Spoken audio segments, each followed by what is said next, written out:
Good morning students, welcome to our YouTube channel Mother's Angel Education. Today we are going to start lesson number 4, The Old Clock Shop. First we read, It is Christmas Eve and closing time for shops. Christmas की evening से पहले का time था, यानी कि एक दिन पहले शॉप्स बंद होने का समय. Ray's old clock shop is still open, लेकिन जो रे हैं उनकी ओल्ड क्लॉक शॉप अभी भी खुली हुई थी, घड़ियों की दुकान. Two shoppers call at this late hour, लेकिन इतने लेट समय में दो शॉपर आते हैं. अब हम लेसन रीड करेंगे. Christmas Eve had arrived, Christmas की इवनिंग आ चुकी थी. As last minute shoppers were going home, a thick white sheet of snow lay over Salt Lake City, USA. सभी लोग अपनी शॉप बंद करके घर जा चुके थे.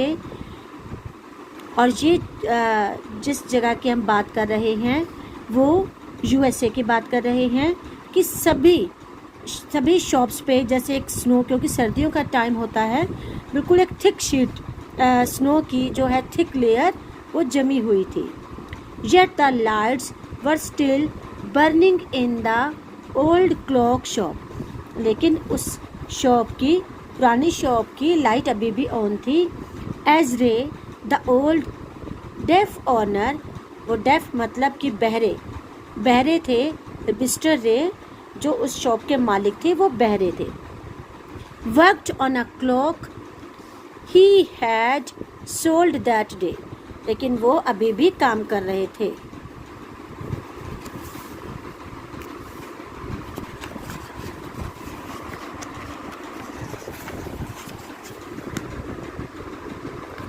हैविंग फिनिश्ड हिज वर्क, अपना काम खत्म करने के बाद रे स्टूड अप, रे उठ खड़े हुए.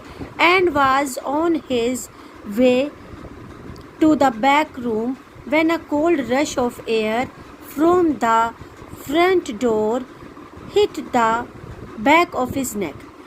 वो अपने रूम के अंदर खड़े थे, कुछ काम कर रहे थे, लेकिन तभी ठंडी हवा का झोंका आया, वो भी फ्रंट डोर से.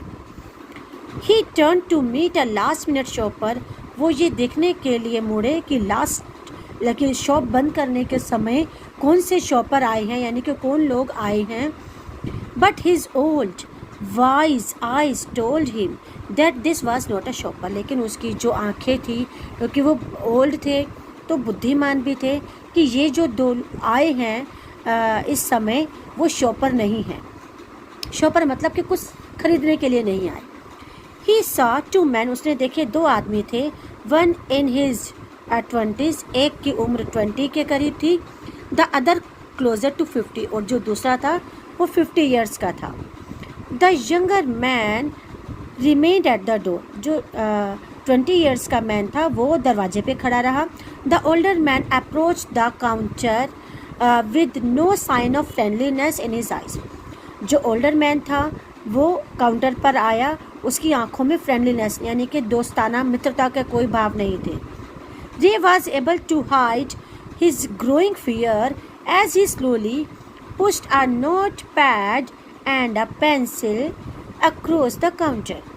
जैसे ही वो काउंटर पे आया वो शॉपर, रे ने एक नोटपैड और पेंसिल उसकी तरफ बढ़ा दिया. He smiled at the unfriendly face. वो मुस्कुराया, उसका जो कि फेस पे अभी भी मित्रता के भाव नहीं थे. Then pointed to his ears. फिर उन्होंने जब अपने ईयर्स की तरफ इशारा किया कि वो सुन नहीं सकते. And shook his head from side to side. तब उसको समझ में आया कि ये जो मिस्टर रे हैं सुन नहीं सकते. A quick look of surprise changed the man's face as he studied the notepad. अब जो आया था शॉपर, उसके चेहरे पे मुस्कुराहट आ गई और उसने नोटपैड पकड़ लिया. Then turned and said something to his friend. वो मुड़ा और उसने अपने फ्रेंड से कुछ कहा.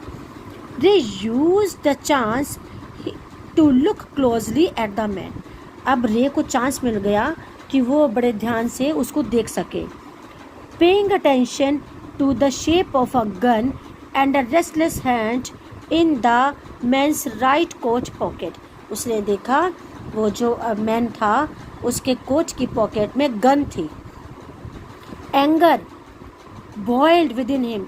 अब मिस्टर रे को बहुत गुस्सा आ रहा था. But it was kept down by an inner voice that said, "Be still."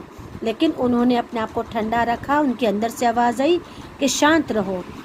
He wrote on the notepad. उसने नोटपैड पे लिखा, "May I help you?" मैं तुम्हारी क्या मदद कर सकता हूँ. For the first time, the older man looked directly at Ray and smiled. पहली बार उस मैन ने मिस्टर रे की आंखों में डायरेक्टली देखा और मुस्कुराया. A cruel mocking smile. एक मक्कारी वाली हंसी थी. They both understood why he was there. क्योंकि वो समझ चुके थे कि वो वहाँ पर क्यों आए हैं. वो वहाँ पे चोरी के इरादे से आए थे या डकैती के इरादे से. Why his friend remained at the door. कि उसका जो फ्रेंड है वो दरवाजे के पास क्यों खड़ा है. They looked like men who were down on their luck and were now ready to try something they would later be sorry about.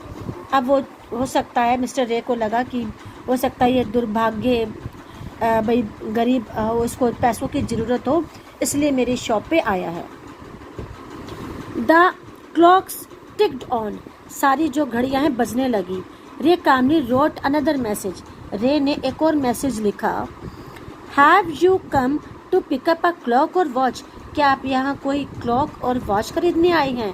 क्योंकि उसके पास दीवार घड़ी भी थी और हाथ की घड़ी भी. Then he pointed to the loan. फिर उसने लोन की तरफ इशारा किया. Board filled with hanging clocks की आप मुझसे लोन भी ले सकते हैं आपने कोई पुरानी घड़ी देकर.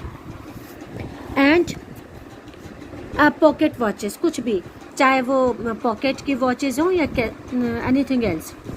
ही was not a pawn broker. वो कोई लोन देने वाला नहीं था. But at the same time could not say no to the needy people who placed their old watches or clocks before him for anything they could get. वो कोई loan देने वाला नहीं था लेकिन जब किसी ज़रूरतमंद को ज़रूरत होती थी पैसों की वो अपनी पुरानी घड़ी या कोई क्लॉक्स रख के उससे उधार ले जाते थे. He loaned more than he should.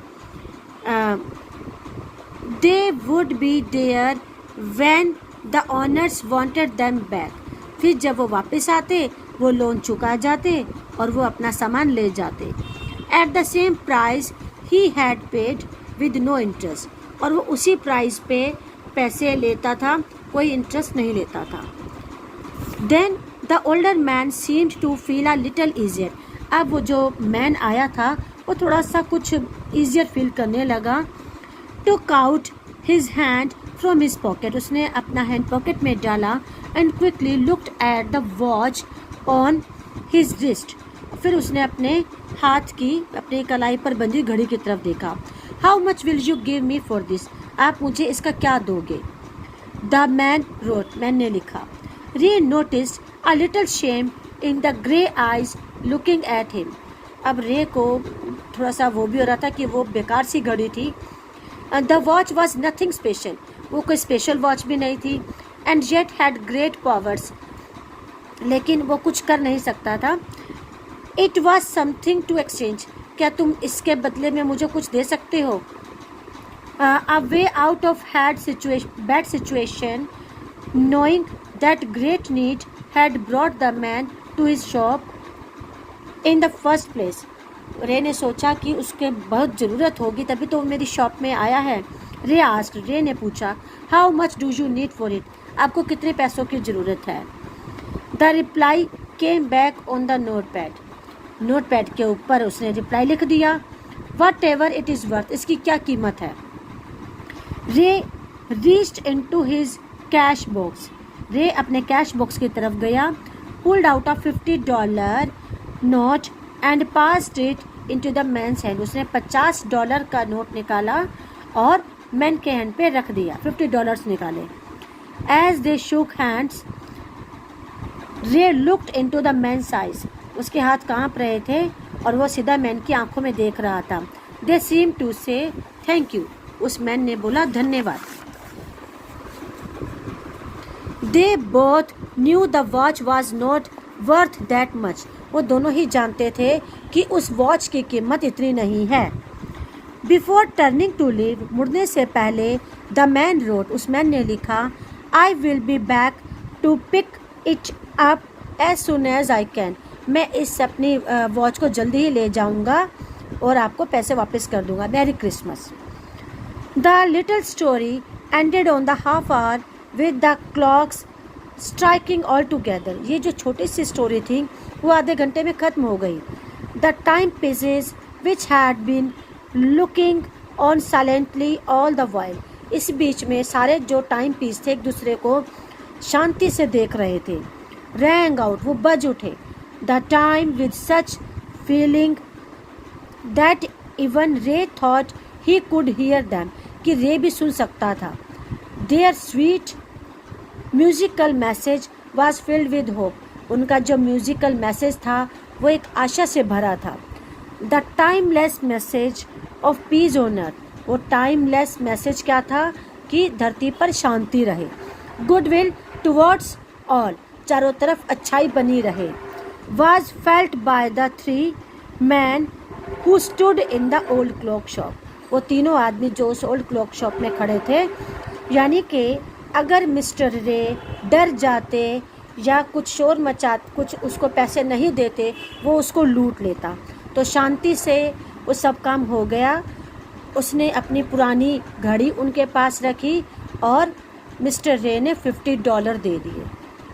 $50 दे दिए, उसकी ज़रूरत भी पूरी हो गई और उसने मिस्टर रे को कोई नुकसान भी नहीं पहुंचाया। अब ये आपका लेसन कंप्लीट हो गया। Thank you, have a nice day.